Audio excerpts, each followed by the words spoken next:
Hi, everyone. My name is Rob Ramsey. I have started a company, a tech company.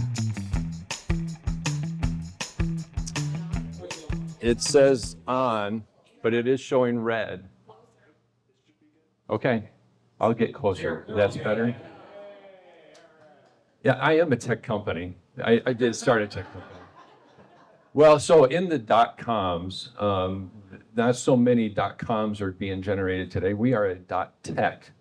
So it's soundlogic.tech. If you want to search it on Google, you'll find it that way. So where did I come from?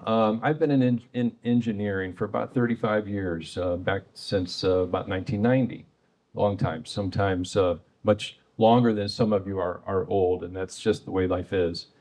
But a problem arose that I saw. I used to work with a company here in town called Kidda.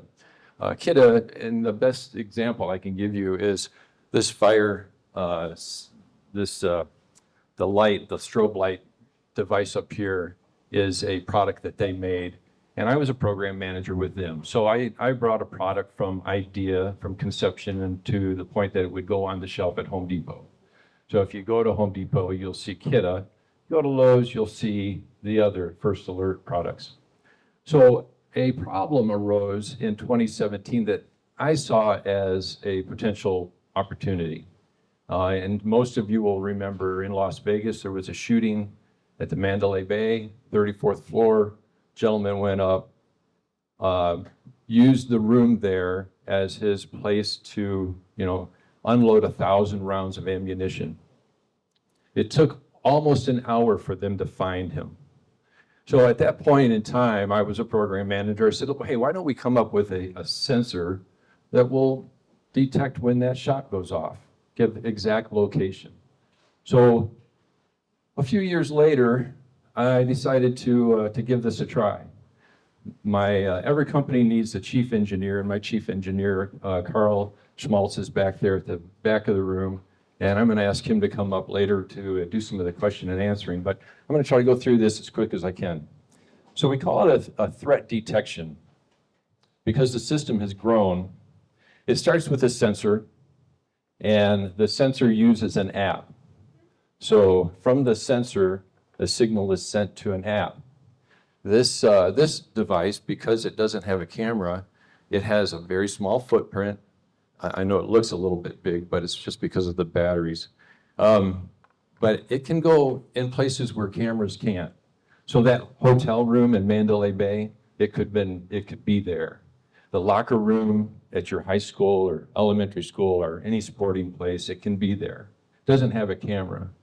So it can go in places where cameras don't go. They're just not, from a privacy standpoint, they're not allowed. So versatile applications. So looking at this bullet points, classrooms, locker rooms, bathrooms, school rooms, sports fields, even as large as a sports field. School buses, we can put them on school buses. One of the maybe more vulnerable points from a standpoint of a threat. And it doesn't have to be a shooting, it can be any threat. So think of that as we go through this. We introduced what we thought was an interesting idea. We brought a key fob into the design, into the system. So the key fob, what we call a silent scream, we've coined this phrase. It uses 3 buttons right now, a yellow, a green, and a red. So the yellow would be a non-emergency type event. In a classroom setting or school setting, think of it as a chemical spill, a child falls down, playground setting, maybe a fight breaks out. It's non-life threatening. The red button would be more life threatening. And you can think of all kinds of things.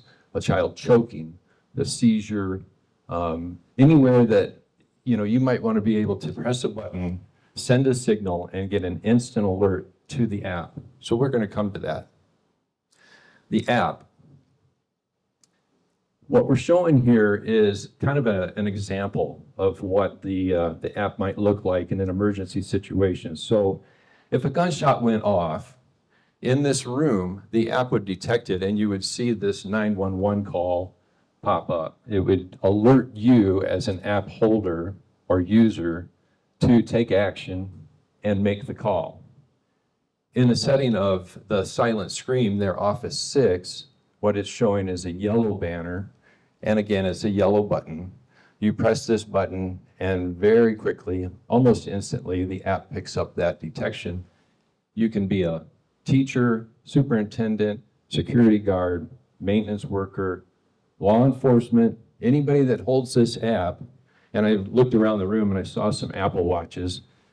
You got an Apple Watch on your arm? Hold your arm up for me. Just curious. A couple. So 3. Yeah, you're going to get that notification just like this app does on your iPhone or on an Android as well. So we have multiple platforms.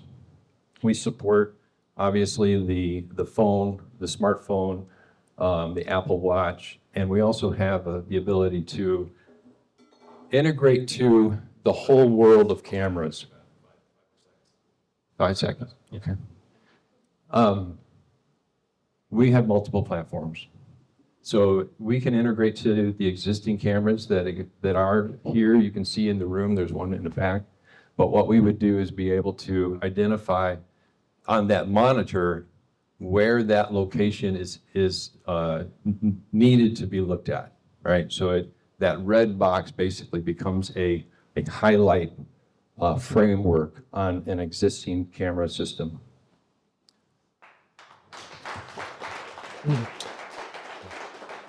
So let me offer this. Right, so Rob, we actually get into our questions, and I'll lead with the first. If you could, go into your why, your personal why that keeps you going when sales aren't flowing the way that you would like them to flow, when you're sitting down at your computer and stressing how to make, the dots connect. Talk to us about your why. Yeah, so, okay. This came out of a big problem. School shootings, areas where shootings were happening, at like the Mandalay Bay type event, and the technology is there. So the why was, just answer a big problem with a big solution. Put together a technical device that is everyday use and make it affordable and make it accessible to anyone that has a phone, and they carry the phone almost all the time. But it's protecting children. It's really about protecting the children and teaching staff, our schools, those people who work every day tirelessly to educate our kids and keep them safe. When we drop them off at daycare or elementary school or wherever that is. Who's got the mic? I got the mic. You hold the power. Thank you for your presentation. It was very educational. I was curious, is this your invention with your own patent that Good question. you're promoting? Yeah, so like I said, every good idea kind of needs some support. I come out of the tech background. I've been in engineering for 30 years. I've worked in autonomous military trucks. So we used to teach trucks how to drive by themselves. You have to model in that sense. You have to tell the truck what a puddle looks like, what a bush looks like, what an animal looks like. So coming out of the autonomous military vehicles, I also worked here in the Colorado Springs area under a company called United Technologies, and they made ejection seats. So kind of combining just 3 decades basically of a lot of experience, through different things. Like I said, mentioned Kidda. But I came to meet Carl about, 8 months ago now, something like that. And I said, Carl, you probably have the ability to put together an app. He's an electrical engineer, extremely talented young man. I had big ideas, and I said, hey, why don't we try this? What would it take? Let's put together a prototype, a proof of concept. So it wasn't long. It was amazing. A couple of weeks later, Carl comes to me with an app kind of prototype, and we started down the road of the development phase. So we got to the point where we have now a couple videos, demo videos that we've done, and I have one here to show you if you'd like. But I've had an invite over to go to Miami. I was in Miami a couple weeks ago now, to the Miami-Dade School District, which is 335 schools. Some of their schools have 5,000 students. So they see it all, trust me. They see it all. And I had a very good demo with that program director there. So we have I think a very big opportunity. The market is enormous. We can see this going into schools. Obviously, we're looking at that as primary, but hospitals, hotels, business offices, school buses, just about anywhere that you want to have threat detection. And I'll add to this that, I see the gentleman from Freedom Landscape mentioned the eyes. Everybody's looking. So there's almost 500,000 teachers in our United States. And those people are the eyes and ears to everything that goes on that can be a threat in our community, in our schools, everywhere that we see them working and living. So they have the power, if they're holding this key fob, which I kind of call it an electronic mace. It can be a detector, or it can be a sense of protection to them. There was a video that came out on Instagram. It went viral very recently. Probably many of you have seen it. There was a teacher that was being smacked around in the classroom. I kept thinking, if only that teacher had this button, that in a panic situation, they could press this button one time, and everybody that's holding the app in the speed of light, they get that notification. They come running, whatever it is. If it's that kind of situation, harassment or assault, or a child that needs help, in that panic mode, they can only do a few things. One of the things I used to do is I was a flight instructor. I've seen people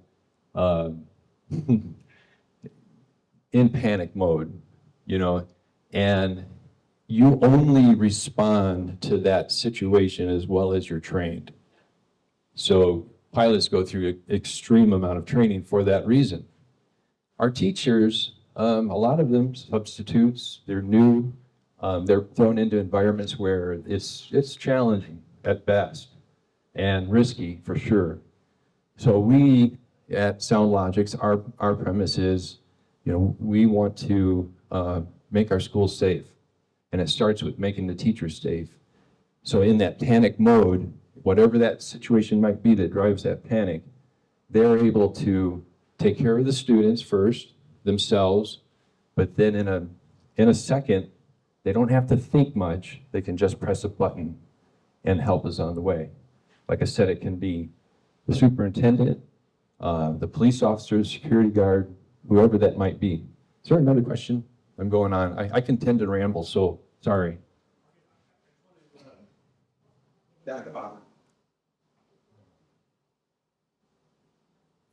Can you hear me now? I can. Awesome. This is really interesting because this is a different piece of entrepreneurship that we don't hear every day. And I want to expand on the last question a little bit of, can you get into the hurdles you've come to of protecting your intellectual property? How do you prevent this from getting gobbled up by a large corporation and just, oh, well, we'll just do that instead, and you Sure. walk away with nothing? Yeah, well, the risk is there, and I'm sorry that I didn't really approach that question as well as I should have. I have a couple lawyers that I work with. I was talking to the IP lawyer just the other day. There's different areas that we're considering, from a trademark and IP protection. The answer that he gave me when I asked him about patent was it's going to fall under the utility patent umbrella. It's going to be 3 to 5 years and maybe $50,000. Well, that's not where I'm at. I want to get in the market. I want to get in there quick. So we're looking at attack the market, get into the schools, wherever the potentials are as fast as possible. We are very affordable. There are systems out there, most of the systems approach security, threat detection from a camera standpoint. They are mostly reactive. I've been in a number of rooms where there's several monitors and maybe 25 or so cameras that are presented on those monitors, and the guy's playing with his phone. He's not really watching what's going on. This is true for churches, schools, businesses, wherever it is.